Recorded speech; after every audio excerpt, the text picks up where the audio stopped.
Welcome to Unsilent with your hosts Dave and Brian. This is not another current events podcast. We're digging deeper, diagnosing, and discussing what's really going on today, how we got here, and providing observations for future generations.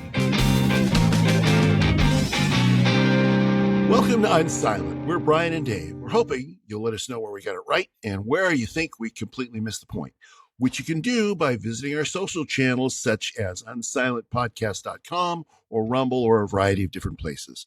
So let's get into it. Brian, what's on your mind today? Well, you had the topic today. Why don't you spell it out for me what you want to talk about? Well, that's very egalitarian of you, Brian.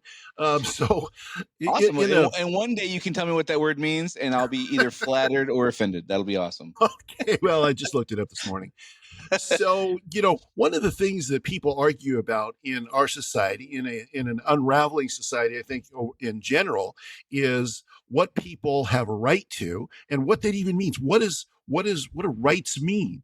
This country was formed on the basis of certain unalienable rights that the founders said were God-given.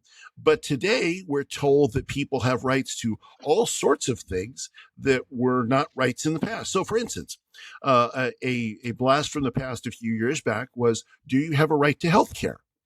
You have a right, of course, to seek health care, and you have a right to seek to be healthy, but do you have a right to somebody providing you health care? Right. And it seems to me that in a society, and relating this to Kenny G's time in the world in 80 or so years, when a society begins to unravel the very basic definitions of what it means to be a citizen and what it means to have rights to something, come into question. And that's where we're at today. We have a society very similar in many ways to what happened in Rome when they started dumping out of the public coffers things that people then were given as rights. Do you have a right to a universal basic income? Do you have a right to make a certain amount of money? Do you have a right to a home? And if you do, who pays for that? Yeah. So that's, I think, a fundamental thing that we're disagreeing about in society today. Yeah, no, for sure. It's going to be interesting if anyone in Kenny G's generation, which for those of you new listening, Kenny G is someone who is going to be born around the year 2040. That's who we're talking to. We're trying to explain what this moment in time is like. If they ever listen to this podcast, Dave and I are trying to do our best to explain like what the tension feels like, what we're arguing about, like how in 15-ish years things have just come completely what Dave likes to call unraveled. And so we're largely speaking to people around the year 2080, 2090, somewhere in there. Kenny G will be middle-aged by then, and likely, if Dave and I's theory is correct, facing his own similar situation at that time, because their civilization, their society will be about where we are now in about 2090. So anyhow, Exactly. One of the things that'll be interesting for Kenny G, I think, is to see if the Constitution, as you and I know it, survives this particular crisis you and I are facing. Because if I were to ask 1,000 kids between the ages they should know. So let's say age 13 to 20, let's say, or 13 to 23 even, or whatever, and ask them, is the Constitution in place to explain the rights we get from the government, or is the Constitution in place to explain the rights that should be protected for us from the government? From the government. You and I would have the explanation that the Constitution, the entire purpose of it was to explain what government cannot do to its citizens. Exactly. But the common today, I think, my guess is that most young people and most people who would disagree philosophically or have different values than you and I would say, no, that document explains what rights the government grants us. Exactly. And so I think that is, I don't think we can have this conversation without talking about that major fundamental shift, which, again, I don't know. Someday you and I will maybe listen to that Yuri Bezmenov clip that many people who are living now might know about, where he basically explains back in 1983 or 84, whenever that was, like, this is the plan, is kind of undo this stuff. And this would be this new interpretation of what the Constitution did could be a result of that. But for me, it seems like this really, like, again, like most of these things over the last 15 years, this has wildly changed. So I think that's the kind of the starting place on this stuff. And then we can get into more details, right? Yeah, it is.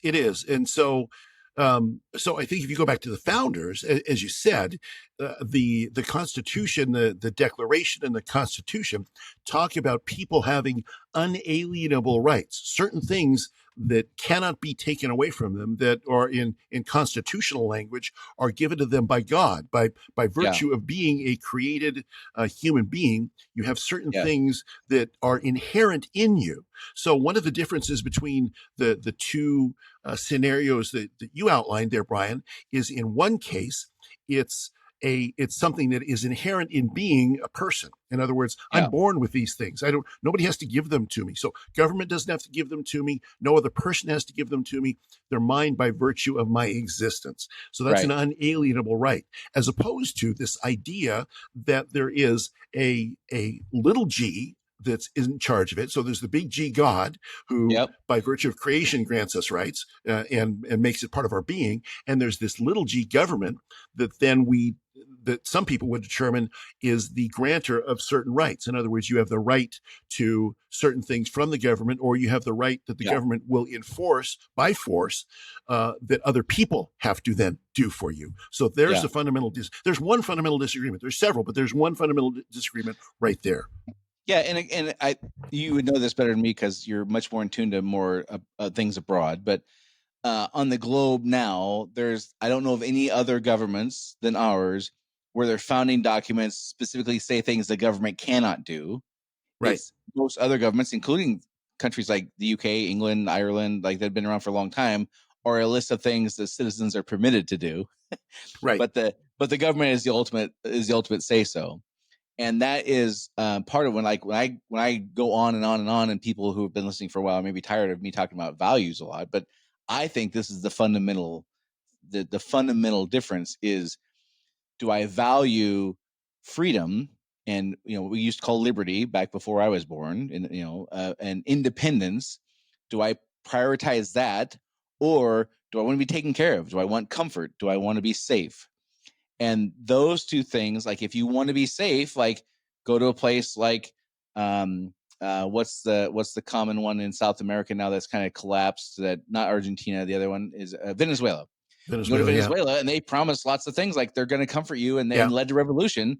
And then meanwhile people are like eating out of moldy bread dumpsters because there's nothing to have. Like all the Yeah. Exactly. the government officials got rich, but the promise was, though, we're going to provide you comfort and safety from who the boogeyman is, and that's what Germany Right. did in World War II. The boogeyman was the Jews, and we're going to keep you safe from them if you just give away all your rights, like no big deal. But the government allowed or disallowed certain behaviors, versus our U.S. Constitution, as it was written, and again, who knows if it'll survive this next 10 years or 20 years, but it said, screw the government. The government doesn't Yeah. get a say. The government has to do lots of things. We get that. But here's a handful of things the government cannot and shall not do. Right. And part of this is then sort of the design point of society. And so in our society, the design point is really the individual, the person. Right. In some societies, so one of the fundamental disagreement, for instance, between the United States and China is the design point question. In Right. China, the design point is society overall. In other words, if Brian, if you are not beneficial to society, then it is the government's responsibility to Yeah. Right. cut you off. In fact, the reason that the Chinese government and the Chinese, the philosophers behind China, and there is a philosophy there, the philosophers behind China cannot understand why we in the West would complain about the civil rights of people in their society. There are people. They have nothing to do with you. Why are you Americans trying to fiddle around in our society? You are immoral for thinking about the Uyghurs in our society. Yeah. And so again, where is the design point around what the rights are? So what is in our society, we then talk about, do only individuals have rights, or does society and the government have rights, or what are those? I get a kick out of hearing politicians sometimes talking about government's rights. It's the right of the government to do this or that or the other thing. The government has no rights except that are derived, or powers except that are derived from the people and the individual cells of the people. Yeah. But we're a lazy population. We're a NIMBY population, not in my backyard. Right. And we don't really deal with things until there's a crisis. So there's lots of room for corruption and bastardization of these things. And like it's easy to see how we got where we got. One of the things that I think is interesting for Kenny G to know, listening to this many years later, wondering what were these people thinking, like what was going on and whatever. This week we had the Iowa caucus, which is the first state that really like starts preparing the ballots for like the real vote that's going to come later this year for president. And as you and I are recording this, it's January 2024. And on the news, the people who don't like, so Donald Trump wins by like a landslide. And this is not about Trump. I'm not getting into all that, but he wins by a landslide, like historical landslide kind of. Oh, numbers. Yeah, it was like, huge. It was off huge. the chart, like huge, right? Yep. The people, the news, quote unquote, news channels who don't like him are talking about how fascistic he is and how he's going to be this totalitarian and whatever. And he, again, they liken him to Hitler all the time, which is, I think the good news on that part is it's kind of getting old where they're doing that less, it seems like to me, because people are like, well, if everyone's Hitler, nobody's Hitler, right? So yeah, that's right. If everybody's racist, nobody's racist. Everybody Hitler. Right, exactly. So, but they're carrying on about how he's this autocratic, he's going to take control and never give up power, and it's all about the conservative white Christians who are going to be the minority. Like we're going to like superimpose their wishes upon people and force people into doing things they don't want to do. And again, whether they're all in believers in that or not, I don't know, but they say it. And some I'm sure are all in believers. Some I think are saying it because they get paid to. Some I think are just like, they think that history, they're going to be on the right side of history, quote unquote, is the thing we're hearing now if they go along with this, even though they're like, I don't know if that really makes sense. But here's a guy who was in office for 4 years, didn't do these things that they're talking about. Exactly. And now for certain, though, there's no question this is going to happen. And then you listen to the news channels that support him or support his ideologies, like the politics, the governance, I guess you would say, not even that's the ones who support him don't support him, I guess, but they support the policies he put in place. They say those people calling him a fascist are the fascists. They're implementing censorship. Yes, they're the ones who are going to force their will upon people, and there's evidence that they're doing things. And it always comes down to, for me, like, how in the heck is it possible that both opposing sides are calling the other's team the exact same thing? They're calling this team the blue team calls the red team fascist, the red team calls the blue team fascist. Now, how could that be? And what I've come to believe, this is my working hypothesis, is if you prefer freedom and personal responsibility, it is fascism to force upon you compliance and hemming you in to keep you safe when you don't want to be safe. I want to be free. I want to have liberty. I want to have the opportunity to fail or succeed on my own merits. I want an equal opportunity, and the outcomes of my life will largely be based on the effort I put in, my natural talents. Hemming that person and saying, no, you shouldn't want that stuff. You should want safety, and we're going to give you a CBDC to make sure your money is safe, and we're gonna give you these 15-minute cities to make sure crime's gonna go down, and we're like, that's fascistic to force that upon us. And the opposite is, it's oppressive to force personal responsibility on people who want to be taken care of.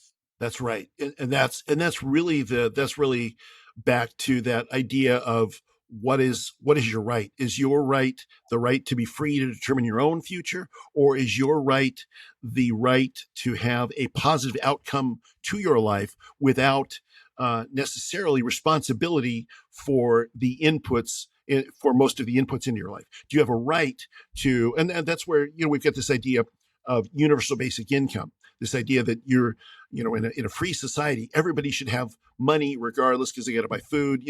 Where does it stop? You have a right to food, to shelter, to money, to your cell phone, to all the things we have to survive. And you're right. So it is, again, a question of definitions, isn't it? It's a question of what is what is a citizen? A citizen is in the sort of the communist way of thinking in China or the Soviet Union, is somebody who is a fulfilled part of the state, a cell in the whole, and who needs these things to make the state better, as opposed to a citizen is somebody that can exercise the freedom of choice for better or for worse in their own lives and without interference from others. That's really kind of a fundamental breakdown between the two. And it does come to your values question again. What is the value? Is the value self-fulfillment through attempting to better yourself, or is the value self-fulfillment by having a full stomach and, 3 meals and a cot over your head? Yeah, and I think part of the linguistic I guess chess match kind of that's going on is, again, part of it is laziness. Part of it is people who want to get elected, so they say what they got to say. And part of it, I do think, is like devious. Like there's like they're like diabolical actions to use words in a way that kind of sort of means what we want, but it really isn't. But it sounds good, so we can get what we want anyway. I think all those things are happening at once. I think that it's a fool's errand to try to choose which one is the right one. I think it's all happening all the time. Right. That's right. So one of the things that I think that has happened is the word rights has been used to split the difference between explaining what we are worthy of as human beings. I am worthy of having healthcare. I am worthy of having a house over my head. I am worthy of having three meals a day, because as a human being, there's an infinite value on you. Like you and I can't create another person. Like that's not how it works, right? However, we're not entitled to any of that shit. Exactly. So rights and it kind of feels to me like they took the worthy and the entitled and they split the difference and said you have rights. And now everyone can claim that the other side is wrong and their side is right, because we're using this word rights when really we should be saying entitlements versus worthiness. And that's, I think, with most of our disagreements in society, it comes down to sort of obfuscating, taking these words and making them mushy and making them not have hard edges to them, so that we can use them in a way. Everybody, you have fundamental human rights. Yeah, I have fundamental human rights. Well, what does that mean? Give me the bullet points. Give me the details of what that exactly means. Right. Well, that's situational. It's contextual. Well, except for one side, our side, the conservative side, says it's all been spelled out. Like absolutely. In 1776, we went to war to figure this out. And the other side is saying, well, yeah, but there's it. And so half of the country says we've got this figured out. Let's adhere to it. Let's continue to make progress towards fulfilling the prophecy, which again, or not prophecy, but fulfilling the what's the word that has been the used? Promise. It's the promise. Thank you. Promise. And yes, we started off with some pretty significant problems and glaring instances where we were not adhering to our own word. No question about that. And I would argue that we've made tremendous progress and will continue on for as many years as our country is a country. And let's do that. We start out with some great fundamental explanations of these things. Let's fine tune it. And the other side is saying, yeah, let's just shit can that and start over. Well, some of it is, I think, the one side believes in a certain organization and principles that can determine these things regardless of who you are. The other side, and I firmly live on the side that believes in principles and determines these kinds of things. Yeah. The other side fundamentally believes that it's all about identities. And so the principles you're talking about, Brian, they're not valid principles because they were derived by the rich white landowners. Yeah, not the new phrase I've heard no less than 78 times this week is conservative white Christians. That's the new definition of the boogeyman. So yeah. Right. And they're the powerful ones. So therefore, they are the ones that we have to ignore, and anything that came from them. So why do we look at, we were told in Seattle that certain math is racist because it came from white colonizers. Well, okay, it seems to me that math is just kind of math. It's a process thing, and it doesn't matter who does it, But this, I'm fairly certain the Chinese came up with the abacus like 5,000 years ago, 2,000 years ago, or something like that, right? I think they predated. I think a lot of the math came from them. And actually in early Islamic history too. There was a Yeah. tremendous Yeah. amount of.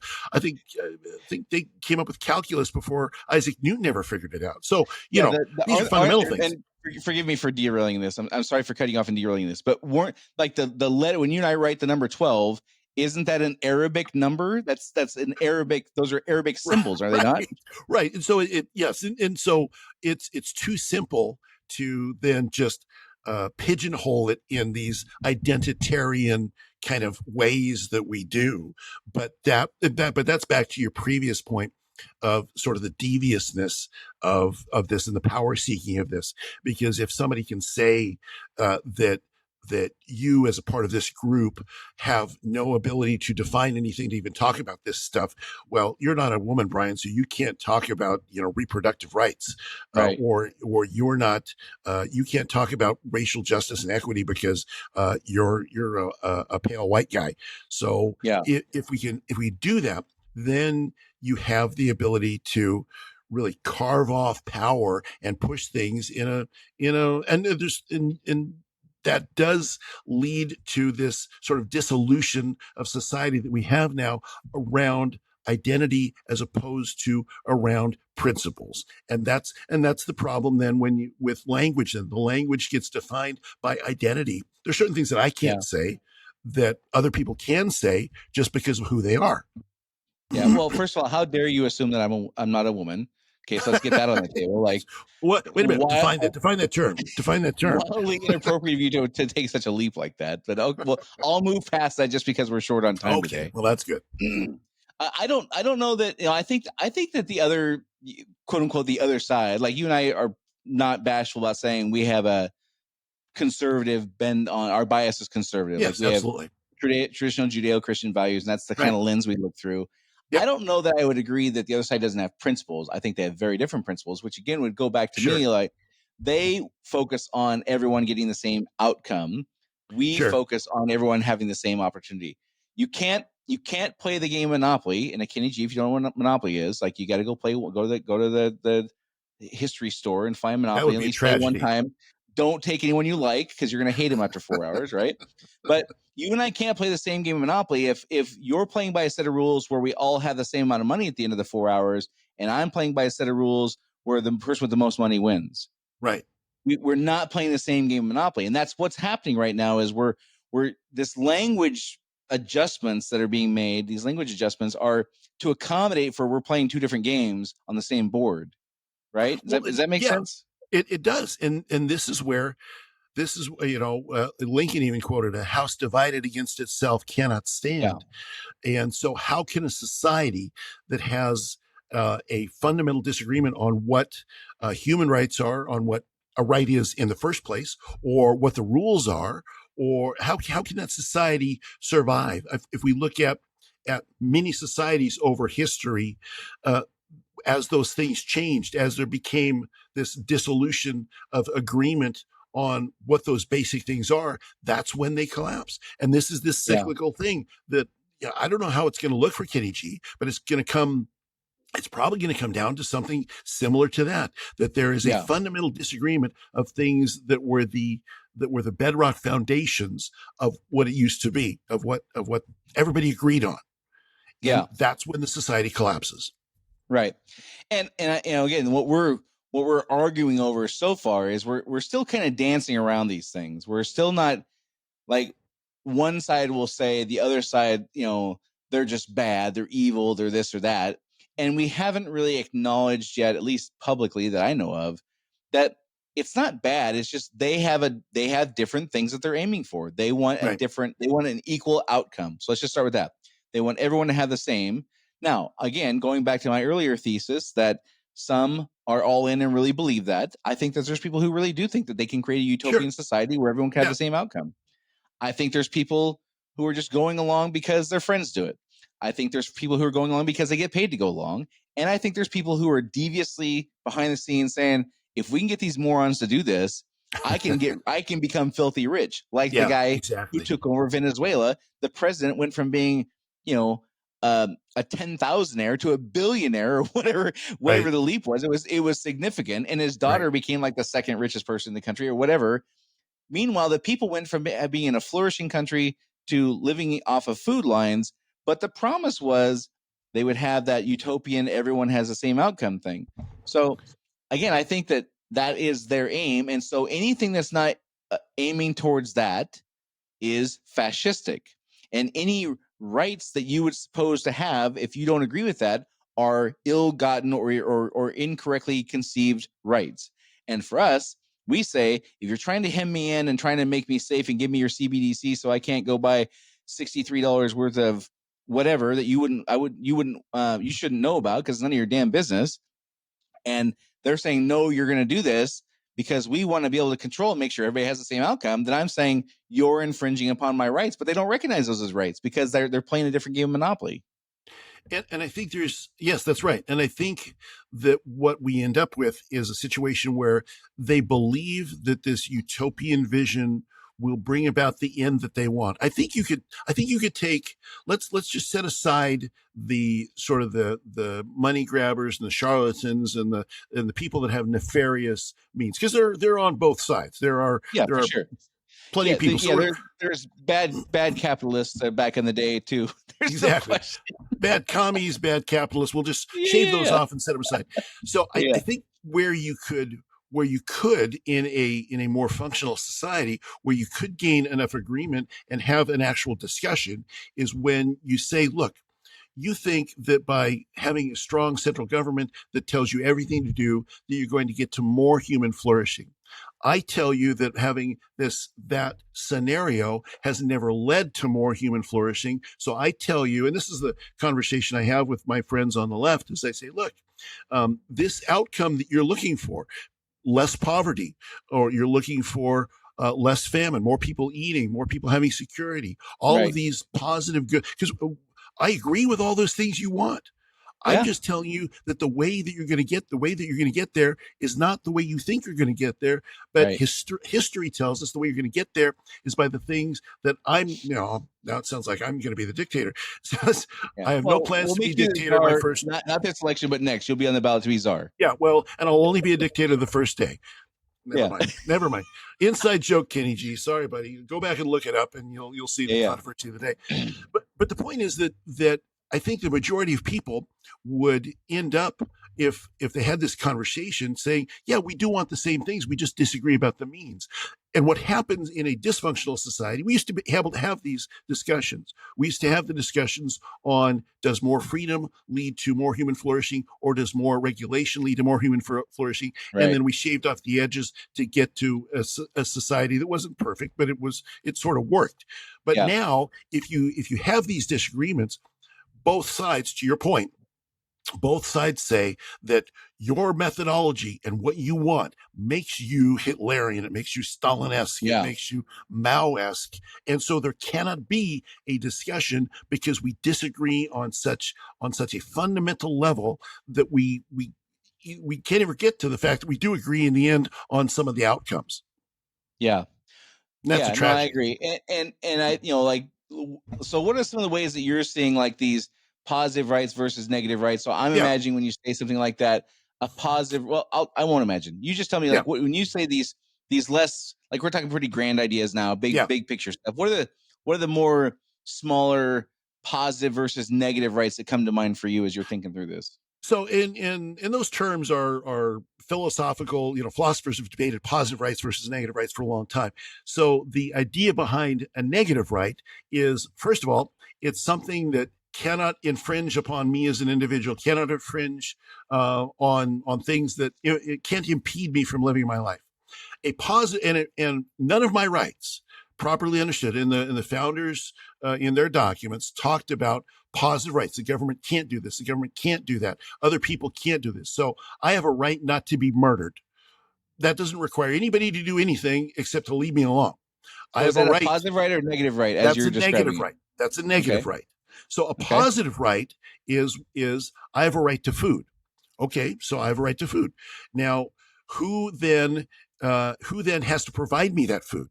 So that a positive right Everyone requires knows the answer to that. It's always yes, they. they. Somebody ought to do something about it. The somebody who's ought to Government do something funded. about it, right? But a positive right imposes an obligation on somebody else to do something for me. So if you say, for instance, if you say, well, as I'm Brian and I have a right to health care. Okay, you have a right to health care. Now what? Well, somebody's got to provide it for me. I'm waiting. Okay. I'm sitting here waiting for my healthcare. Come You're on, waiting Dave. for your healthcare. I'm waiting for my drugs. I'm waiting for my surgeon. I'm waiting for my plastic surgery. Yeah. I'm waiting for all these things. But when you say you have a right to that, that by definition imposes an obligation onto somebody else. It means, and that obligation, whenever it's a right, that it's going to come by force. In other words, you have to force somebody to pay for it. You have to force somebody to do it. So you have a right to health care. Well, who's going to force the doctor to come on? Well, somebody's going to pay the doctor. Well, who's going to pay the doctor? Well, everybody else is going to pay the doctor. So I get to pay for your health care. Yes, that's that's a positive right.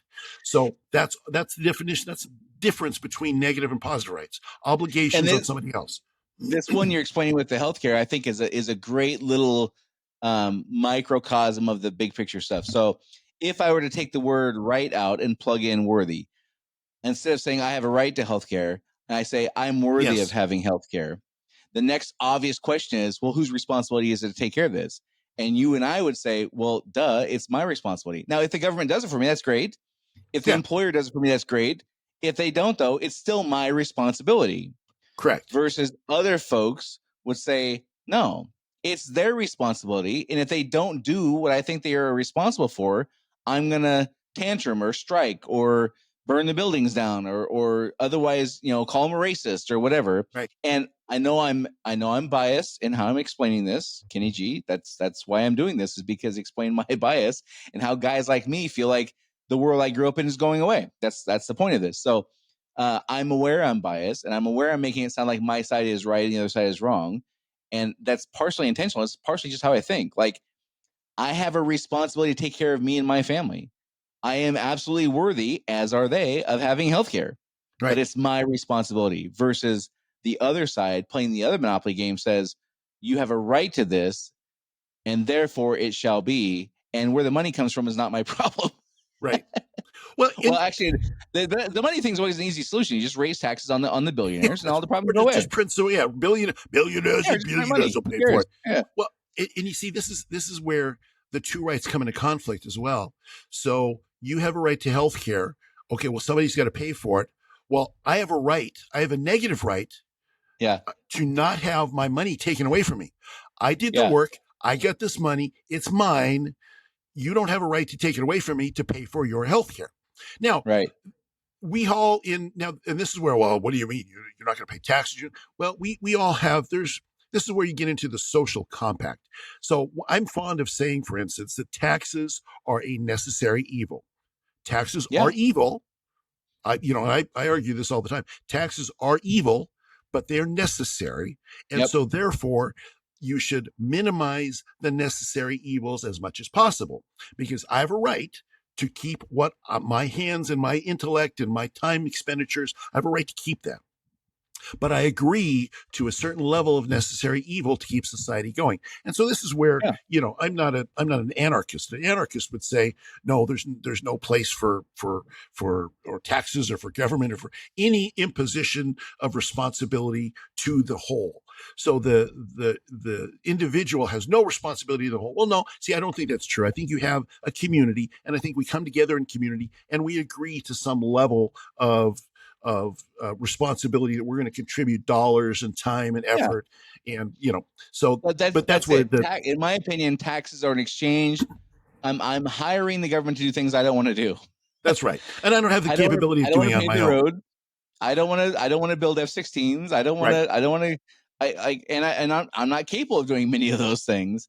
And so we're hiring the government to do the things that would take a great amount of collective effort on our parts to do on our own, and it's frankly just more efficient. It makes more sense to sub it out. Exactly.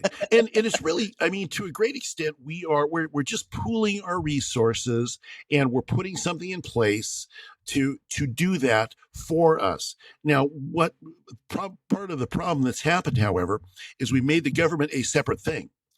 The government allows us to do things that, no, the government was supposed to be a outworking of our will as people, as individuals. Yeah. So they don't exist outside of our needs and our so when people talk about, for instance, the whole, and I don't want to make this all about taxation, but when people talk about, well, why should Joe Sixpack keep that much of his money? He should pay it to the government. Well, why? What's the government need for it? The government only exists to provide things that we can't provide as individuals. It provides it for us collectively. And as you're talking through that, I had a thought that I've never had before, which is why I like doing the show with you, is because I think of these things that have never popped in my head before. One of them is, if you take the conversation we had 20 minutes ago, you're right. Now the government has been elevated to be equal to a person. So the government has a right to that money from Joe Sixpack, because the government has responsibilities to take care of somebody else's health care.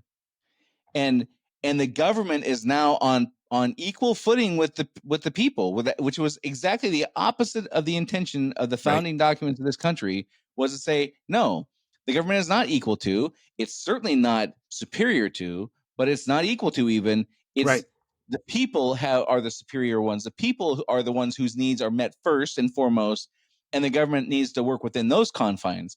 And now what's happened is we've lost sight of that.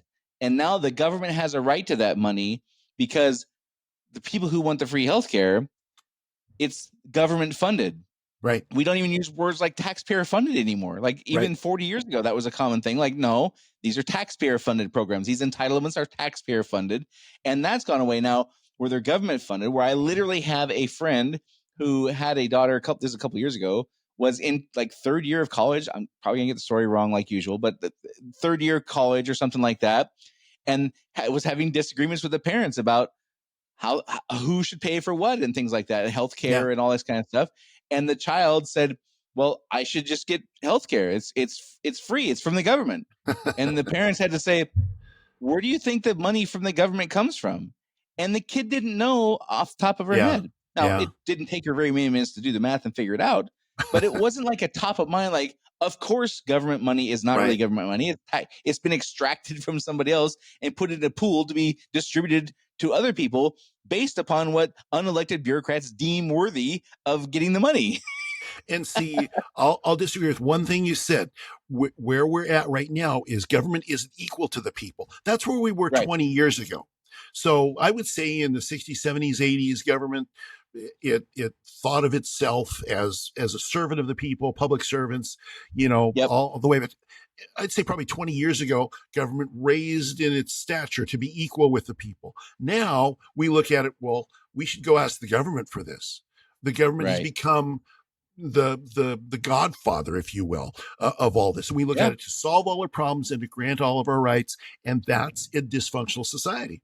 That's one of the reasons. And I don't disagree one iota that there's a large percentage, I would ballpark it somewhere around 35-40% of the population who believes that the government is just a butler to provide their needs and income. And I heard some numbers this week, like in Hawaii, if you're on welfare, it's like $60,000 a year you get, which is like, wow. Again, like, let's go get a job there, right? Or let's go live there. Like, I could get a little job. Forget the job. Like, I just go get a tent and you're all set, right? Yeah.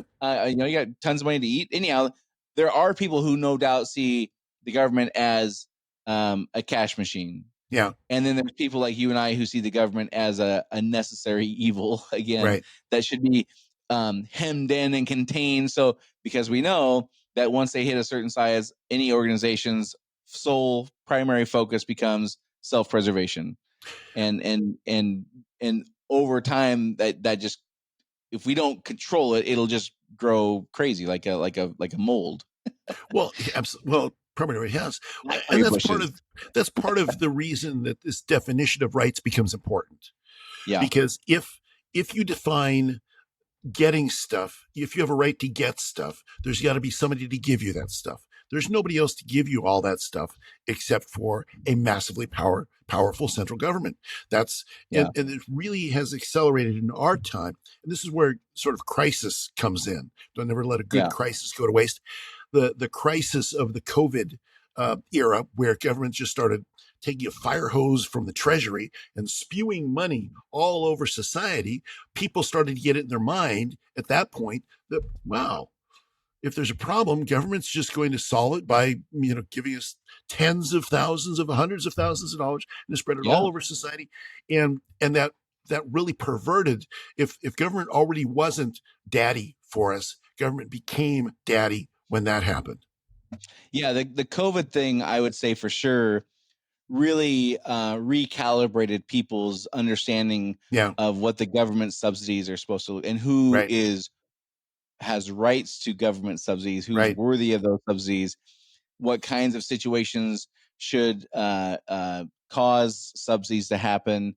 And I really do agree with you 100% that fundamentally changed how many people see government's role as far as money. And here's, I would imagine, I don't know this, but going back to Roman times, I heard this not long ago, kind of equivalent to today, like the first silver coins were like 99% silver. And then fast forward X number of years, 100 years, 200 years, 500, whatever it was, I don't know. It was 0.02% silver, right? Because the government had extracted all the buying power out of it to keep the king rich, basically, and to fund the ongoing wars that went over, all of Rome's history was just nothing but war and conquering and expansion and whatever. And it's like, well, none of these things are brand new. These things are all the same. So looking at what you're talking about, like, the government will do all these things. And my belief is the government will continue to do all these things at a more rapid pace, in bigger pieces, in bigger amounts, and more often, until it can't. And but when it can, the whole house of cards comes down. Well, and that's the problem. Yeah. That's and that happened in Rome too. I mean, there's plenty of historians who say that the part of the reason that Rome fell is because they started, the big thing in Rome was being a citizen. If you're a citizen, you got a maid in the shade. But eventually a citizen came with financial, they tried universal basic income. I mean, it's an example. This isn't an Andrew Yang thing. And something like 35% of the population got it.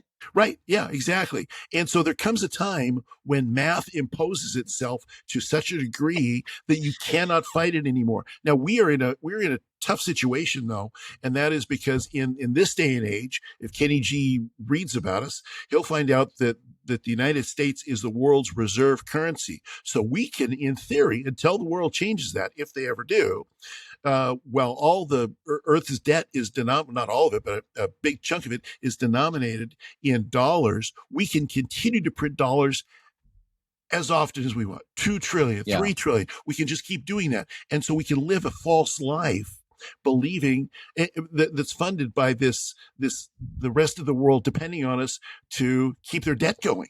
I mean, it's a crazy situation. So it's probably going to be a while before that collapses. I don't think it's going to be anytime soon because the world is addicted to our dollars.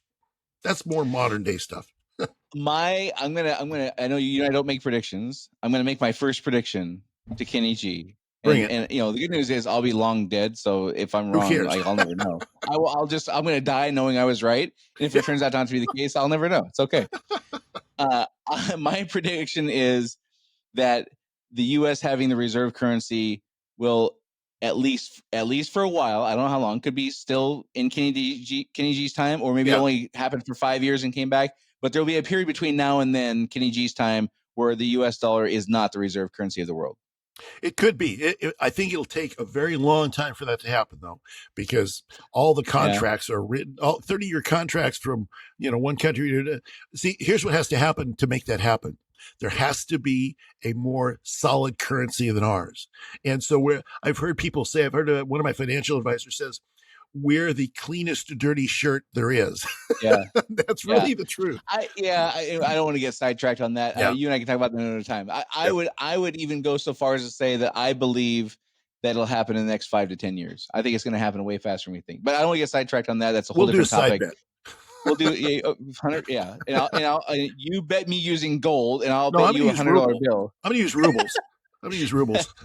So, other than this, like healthcare, are there other of these rights that you think are like different, like in a different category thing? Like that's monetary. Like sure, I should get free stuff because I have a right to food, healthcare, housing is now kind of lumped in there. There's a Are very there other important one. examples you can think of, Dave, that don't kind of fall in that kind of just like somebody Absolutely. pays somebody to provide something for me? Go ahead. What you got? Absolutely. If you don't denominate it in dollars and in cents, in monetary terms, you denominate it in feelings. In other words, I have a right for you to believe that whatever I do, whatever choices I make, are good and righteous choices. In other words, I impose a values obligation on you to say that my lifestyle, I don't care if you're born with it or if you adopted it or whatever you claim. You claim you're a man, a woman, a dragon, an oyster.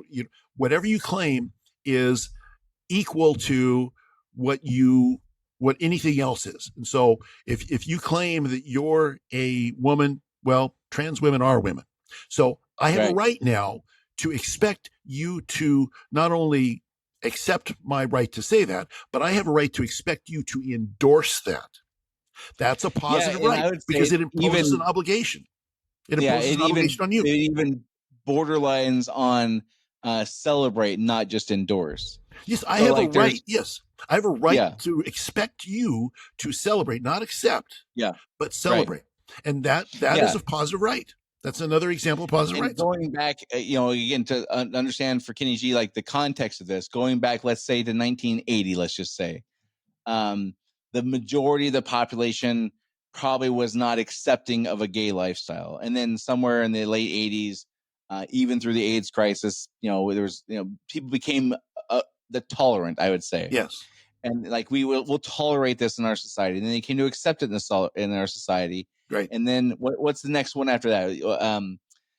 Acceptance. I guess celebration might be in there somewhere. Well, yeah, it's really endorsing and celebrating.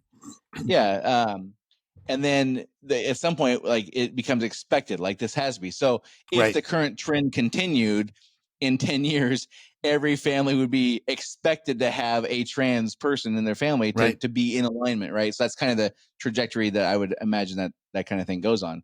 And right now, I agree with you that we've surpassed the accepting part. Now you have to verbalize that you endorse, celebrate. Right. It has to go a little further than just, I'm okay with people doing what they want to do. That's not good enough anymore. Right. Where that would have been good enough 10 years ago. In 20 years, it would have been good enough to say, I don't want to do that, but I tolerate people like that being in our society. That would have been acceptable 20 something years ago. The expectation has increased every decade-ish or so. I don't have any math to support this idea, but just my personal feelings that you're 100% right. Now you have a right, no matter what you claim. And there's literally people claiming to be animals. Sure. I saw another story recently of a lady who fell madly in love with a tree and married it. and so the expectation is that we celebrate that because it's diverse, it's different, it's new, it's not boring old stuff that Dave and Brian like. That's stupid old stuff. This is new and fun and exciting. And if you ain't on board and celebrating that, then you're one of the conservative white Christians, evil extremists, and going to bring the world to an end. Well, and so think about this. It becomes a right. The right is the fundamental principle right in that is a right not to be offended. Yeah. It's a right for whatever you say. And not only do you have a right not to be offended, which imposes an obligation on another person, but you have a right then to be endorsed. So you have a right to have your what you perceive your emotional needs. You have a right to extract that from other people. And that is, again, to my formulation earlier, that is then a violation of my negative rights to be left alone. I mean, I don't care if you think you're a furry or you're a drag. I heard somebody recently say that somebody that they knew, their kid thought they were a dragon. Well, okay. I mean, what, I don't, but all right, fine. Say that, but don't expect me to endorse that. And just like I do not, so I'm a conservative Christian. If somebody else says, well, I hate conservative Christians. Okay, well, more power to you, buddy. That's your choice. I don't care. Like bald people. Well, Dave and Brian, I don't think you're offended. I'm not offended. I don't care. And even if I was offended, who cares, right? Who ultimately cares? Going back to my previous thing on the monetary stuff, I am worthy of not being offended, Right. but I'm not entitled to that. Nobody owes you that. Nobody owes me that. I'm worthy of it. And whose responsibility is it to deal with it? It's Right. mine. Exactly right. Versus whose responsibility is it? It's theirs. And Right. these are the fundamental differences in what we're arguing about. And some of these things I imagine if a person really did listen to this, 65 years from now, they would say, these guys are fighting over the pettiest stuff, like our society, not Right. me and you. Yeah. But how could they be arguing over such petty stuff? And it does sound petty until it's just one thing after another. And it's just this constant barrage of you being accused of being a racist or a xenophobe or a homophobe or a climophobe or whatever phobe because you won't accept that the kid's 7-year-old wants to be a dragon furry transgender female. Right. And like, if you don't celebrate that, you're the problem. And I'm again going back to this, like, leave me alone. I don't have to be drugged into any of your nonsense. I don't drag you into my nonsense. Right. I have nonsense too, by the way. Right. Yes, we all do. I think I'm a nice guy. How about that for being wild, right? So I don't expect you to endorse that. I don't. Right. Nobody walks around expecting to be endorsed on being these other, like, more. I hate to use the word normal, but like conventional kind of things. You're likable. You're common. Like so this idea that, like, we won't have an expectation to endorse somebody on being likable or nice or knowledgeable or talented, but we must go over the top of these other things. It's just like, it's a weird, wild stretch. And we're just barraged with this stuff nonstop all the time, and then you throw in the bigger picture things that are much more consequential. And you throw in that your kids, if you don't have these beliefs, must endorse it in school. So even if you as a parent don't endorse it, the kids have to endorse it. Now that creates friction in the family. Like, it seems petty to describe this stuff, but it's not petty. These are real significant fundamental differences in what we consider a successful society. Well, if we go back to the foundation of this society, go back again, which I oftentimes do. I mean, the Constitution and the Declaration of Independence are amazing philosophical documents. They're incredible philosophical documents. And those documents lay out things, for instance, that were considered by the founders, and I still consider them wise today, to be the foundations of a successful society, such as freedom of association. If you want to hang out with me, hang out with me. If I want to hang out with you. If I don't, I'm not going to hang out with you. Freedom of association, freedom of speech. You have the freedom of conscience to think and say what you want, as long as it doesn't proactively hurt somebody else. Now, if those two things by themselves are under attack when you say that you have freedom to be free of offense, I have the right, not the freedom, but I have the right to be free of being offended by what you think or what you say. That is an attack on the negative right that I have to live my life the way I want to live it. Right. So it does pull at the basic core threads that hold the republic together. And when you get to a crisis era like we're in, or like we've been in before at the time of the Civil War or World War II, or Kenny G's time in the future, there will be things of that nature that will pull at the basic thread of society that will, to use that word again, I always use, unravel the core that keeps us all together. And that's the dangerous part. So am I hearing, and you're educating me here, which I appreciate. Am I hearing you right in saying that all the rights that you and I would know from, like, the Bill of Rights and things like that, those are all negative rights? Is that correct? Yes, those are negative rights. Okay. So it seems to me that not only on the financial side, like the government one day, if these entitlements continue to be more expensive and more frequent, the government just runs out of money. Right. But also it feels like to me on these more emotional things, like you must endorse people. Yep. You run out of energy, time. If everyone is so unique in their own way, now nobody's unique again, right? So It almost feels like that we go bankrupt on affording these positive rights as well, just like we go bankrupt in affording to give people money. Like, you eventually, like, we have to. Well, reality knocks on the door. It just says this won't work anymore. That's exactly it. And so negative rights, if you take a look at the negative rights, it affords for some discomfort and for some hurt feelings and all that in society, which are unfortunate, but they're there. Are they just exist. Well, is it unfortunate?